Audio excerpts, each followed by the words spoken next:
Kemampuan konsultatif selling itu yang akan membuat opportunity penjualan akan semakin tinggi. Nilai size-nya akan makin gede. Yang nilai proyeknya tadinya cuma 10 juta, bisa nggak kita bikin jadi gede? Nah, itu bisa. Banyak sales yang sibuk jualan, tapi merasa duitnya kok nggak ada ya.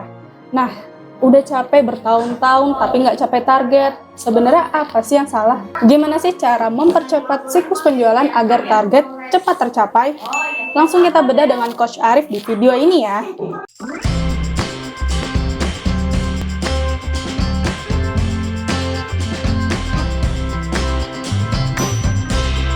Halo Coach. Oke, ini sebenarnya saya menarik dengan kalimat sales velocity gitu Coach. Karena kayak ngelihat sales tuh sebenarnya ngejar kecepatan untuk capai target atau kayak ibaratnya ya udah berlama-lama yang penting dapat dealnya gitu Coach. Jadi nanya tentang sales velocity ya. Jadi sales velocity ini biasanya dipakainya bukan untuk sales sih sebenarnya. Tapi dipakai untuk business owner. Untuk melihat peluang-peluang, apakah project-project yang kita punya ini bakal terhambat apa enggak. Jadi ada rumusnya ya, saya juga nggak hafal rumusnya. Dan ini saya dapat sales velocity ini di tahun 2020, waktu masa pandemi. Jadi sales velocity rumusnya adalah opportunity, peluang, dikali average deal size, dikali win rate, dibagi sales cycle length, panjangnya waktu. Nah, saya jelasin ya.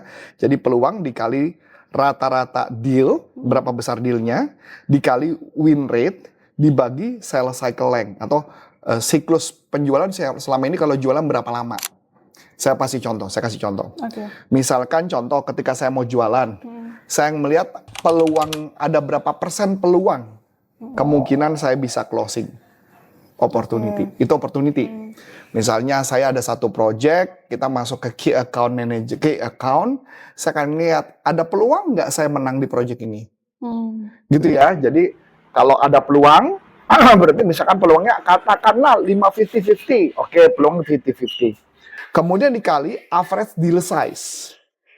Average deal size berarti artinya rata-rata deal saya nilainya berapa rupiah. Oke, itu rata-rata sebenarnya per bulan atau kita lihat ya? Per setiap project, pokoknya closing. Misalkan gitu ya. Misalkan saya peluang tahun ini opportunity rata-rata semua peluang 50%. Atau semua peluang rata-rata customer saya jumlahkan dibagi rata-rata, itu peluang saya. Oke ya. Contoh, kalau mama kondisi sekarang, banyak orang bilang sebetulnya kondisi krisis ya. Saya nggak tahu ini krisis apa enggak gitu. Tapi banyak orang yang nyebut krisis gitu. Saya nggak tahu. Anda setuju nggak ini krisis? Saya nggak tahu gitu ya. Jadi kalau mama dibilang krisis, misalkan selama ini peluang saya di setiap project saya masuk kemungkinan menang saya ada 80%, peluangnya 80%, gara-gara kondisi krisis mungkin turun jadi 30%, tinggal 50%. Gitu ya, dikali nilai size project. Misalkan selama ini saya menang project nilainya katakanlah 100 juta rata-rata. Nilai project 100 juta saya menang rata-rata. Nah, karena kondisi gini, maka orang-orang kadang-kadang ngetatin budget. Jadi di-cut. Bisa jadi dong, di-cut berapa? Oh, karena berat nih kayak kondisi turun 20-30%. Jadi tinggal 70 juta. Jadi diturunin average deal size. Dikali win rate. Selama ini kalau ada sebuah project, kemungkinan besar menang berapa kali? Win rate contoh, saya kalau sebuah project, kalau saya misalkan deketin 10, biasanya saya menang 5 kali gitu misalkan. Berarti win rate-nya 50%. Dibagi selama pendekatan dari 0 sampai closing itu berapa lama? Rata-rata kalau project-project training kisaran antara 30 sampai 60 ya. 60 lah, saya menyebutnya 60 hari ya, 60 hari sampai 90 hari. Bener kan rata-rata gitu ya. Yang nilainya gede ya. Kalau nilai kecil mah cepet banget gitu loh. Nah, jadi 60-90 hari. Nah, kurang lebih begitu. Nah, itulah yang disebut sales velocity. Jadi kalau misalkan contoh, kalau kita mau ngukur nih tahun ini, tahun depan penjualan kayak gimana. Nah, kita harus ngitung tuh kemungkinan peluangnya menang, opportunity-nya ada apa enggak tahun ini. Kayaknya opportunity agak susah nih sekarang nih. Ya 30%. Misal gitu-gitu. Kita set kayak gitu. Nah, deal size juga sama. Nah, pertanyaan menarik, tapi juga bisa dipakai untuk hal yang berbeda. Contoh, kalau peluang menang, jadi kalau mama kita peluangnya opportunity 100% kan jago tuh ya. Iya. Artinya semua customer kita deketin tuh peluangnya tinggi. Tapi kalau peluangnya lebih kecil ya nggak apa-apa, peluangnya lebih kecil, tapi average deal size-nya bisa kita gedein. Nah kayak gitu ya, jadi kita ngeliatnya average deal size-nya dimainkan, maksudnya average deal size-nya.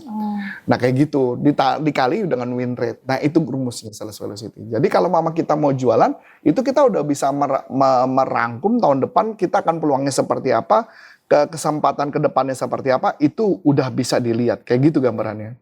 Berarti ini sebenarnya rumus sales velocity tuh bisa jadi pegangan buat key account manager juga ya Pak? Betul, jadi kalau ke opportunity, rumusnya gampang banget. Rumus opportunity adalah dengan cara meningkatkan lead generation. Jadi artinya berapa lead yang Anda garap. Semakin banyak lead yang Anda garap, itu peluang.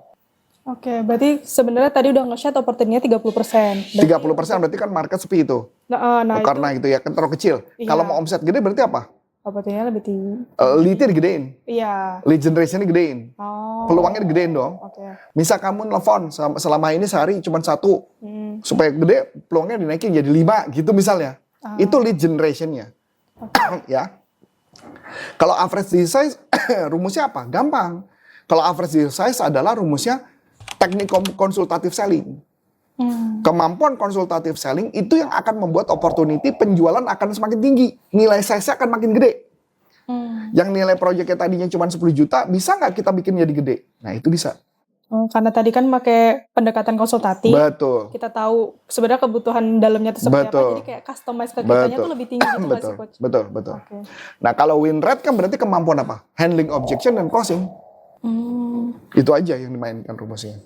Kalau misalkan tadi kan untuk business owner, key account juga bisa pegang rumus ini. Tapi kalau misalkan sebagai sales misalnya dia udah yang 2 tahun, 3 tahun, itu juga ibaratnya ada rumus tertentu yang dimana sales velocity ini belum bisa dia pegang atau sebenarnya ini udah bisa digunakan oleh sales juga Kak? Sales itu bisa megang, cuman kadang-kadang sales itu kan kerja ya. Mereka tuh suka nggak ngitung gitu loh. Yang suka ngitung tuh harusnya manajer atau GM yang ngitung. Peluang-peluangnya berapa, kemungkinan dia berhasilnya berapa. Dan dia harus bisa memprediksi tahun depan itu berapa angkanya untuk mencapai omset. Jadi misalkan contoh, misalkan dia punya sales 5, kalau salesnya gue tambah 2, ada dampak nggak kepada lead generation? Nah, dengan ketika dia ngeliat itu lead generation bisa ditingkatkan, berarti berikutnya average deal size-nya. Kalau saya per hari ini rumus yang saya pakai untuk bisnis saya, tidak saya tarikin di lead generation-nya. Lead generation-nya saya nggak naikin. Kecuali yang untuk proyek-proyek lain. Yang saya naikin adalah average deal size. Yang saya naikin adalah win rate. Dengan harapan, berapapun yang masuk, tingkat closing-nya tinggi. Iya. Betul dong? Iya, karena dari average deals-nya sama win. Betul. Itu yang saya mainkan. Kalau misalkan suatu saat saya udah punya waktu, tim saya udah gila-gilaan banget, opportunity-nya akan saya naikin di generation-nya. Nah, kecuali ada produk-produk baru. Yang produk-produk baru mau nggak mau lead generation-nya harus ditambah. Oh, itu khusus untuk produk baru ya? Iya, kayak bikin, istilahnya mungkin kalau marketing tuh mungkin nyebutnya top of the line, tofu. Top of the line, top of the funnel of the line. Jadi yang atas. Jadi sebarin bikin broadcast, bikin artikel, bikin e-book, bikin apa, itu adalah tofunya dulu yang mesti dikerjakan. Itu adalah bagian lead generation.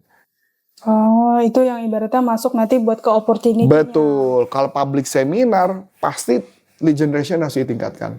Kalau buat Adi, pasti prestasi.com, Sales University, pasti harus mau nggak mau harus lead generation harus dinaikin. Kalau lead generation nggak dinaikin nggak bisa.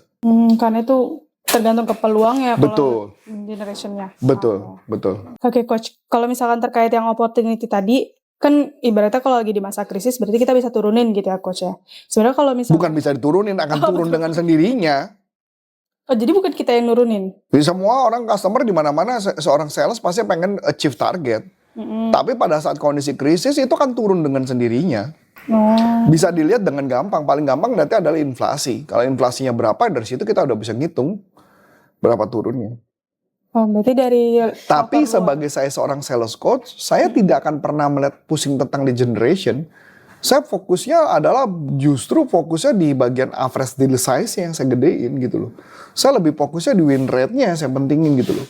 Makanya kenapa kalau mau kondisi krisis, kondisi apapun, saya I don't care ya sebenarnya ya. Karena saya lebih penting di bagian dua bagian ini gitu loh. Kalau lead generation tuh kayak gini loh, orang jadi tahu kamu gitu loh. Orang jadi kenal kamu.